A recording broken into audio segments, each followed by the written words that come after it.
కొత్తగా పెళ్లైన కూతురు తన భర్తతో కలిసి తల్లిదండ్రుల ఇంటికి వస్తుంది. కోడలు వచ్చిన సంతోషంలో అత్తగారు చేపల వ్యాపారిని ఆపి మా అల్లుడు వచ్చాడు, అతనికి మంచి భోజనం పెట్టాలని చెప్పి పెద్ద వంజరం చేపలు కొంటారు. అంతేకాకుండా నాటుకోడిని కూడా కోసి అల్లుడికి బాగా వండి వడ్డిస్తారు. నెక్స్ట్ డే అల్లుడు స్నానానికి రెడీ అవుతుండగా అత్తగారు అతని కోసం వేడి నీళ్లు తీసుకొచ్చి బకెట్ లో పోస్తారు. ఇలా అల్లుడిని అత్తమామలు ఫుల్ కేరింగ్ గా చూసుకుంటారు. కొన్ని రోజులు గడిచాక అత్తగారు కూతుర్ని అడుగుతుంది, ఇంకెన్నాళ్ళు ఇక్కడ ఉంటారు, ఇల్లు చూసావా అని.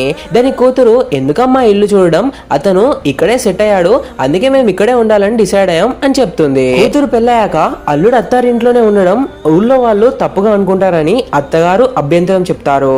కూతురు కోపంగా మేము ఇక్కడే ఉంటాం అని చెప్పి అక్కడి నుంచి వెళ్ళిపోతుంది. నెక్స్ట్ డే అత్తగారు ఇంటి ముందు శుభ్రం చేస్తుండగా మళ్ళీ ఆ చేపల వ్యాపారి వచ్చి చేపలు కావాలా అని అడుగుతాడు. అప్పుడు అత్తగారు, వద్దండి, ఇప్పుడు అతను మా కల్లుడు కాదు, ఇంటల్లుడయ్యాడు, వేరే ఎవరికైనా తీసుకెళ్లి అమ్ముకోండి అని చెప్తుంది. అప్పటి నుంచి అల్లుడికి దొరికే రెస్పెక్ట్ మెల్లమెల్లగా తగ్గిపోతుంది. అతని మాటను ఎవ్వరు పట్టించుకోరు. ఒకసారి అత్తగారు అతన్ని కూరగాయలు తేవడానికి తీసుకెళ్లి పబ్లిక్ లో అతనితో డ్రైవర్ లా మాట్లాడుతుంది. పక్కన వాళ్ళు కూడా నవ్వుకుంటారు. ఇలా అతని లైఫ్ నడుస్తున్నప్పుడు ఒకరోజు ఇంటికి వచ్చేసరికి అత్తగారు భార్య ఇద్దరు జ్వరంతో బాధపడతారు. ఇద్దరు ఆకలితో ఉండడం చూసి అల్లుడు ఆ రాత్రి బయటికి వెళ్లి సామాన్లు కొనుక్కొచ్చి తనే వంట చేసి ఇంట్లో అందరికి పెడతాడు.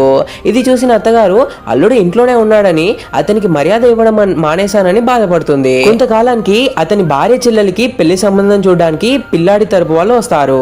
ఆ అమ్మాయికి ఆ అబ్బాయి నచ్చలేదు. ఆ అబ్బాయి ఇంట్లో వాళ్ళు హాల్లో కూర్చొని ఉండగా మన అల్లుడు వారికి కాఫీ తీసుకొస్తాడు. కాఫీ తెచ్చినందుకు ఆ పిల్లాడి తండ్రి మన అల్లుడిని అవమానించాడు. ఓహో, పెద్ద అల్లుడు పనులన్నీ చేస్తాడా, మా అబ్బాయి మాత్రం ఇలా ఇంటి పనులు చేయడు అని అంటాడు. ఇది విన్న మన అల్లుడు బాధపడి హాల్ నుంచి బయటికి వచ్చేస్తాడు. అదే సమయంలో తన చెల్లెల్ని మాట్లాడడానికి ఆ పిల్లాడు డాబా మీదకి తీసుకెళ్తాడు.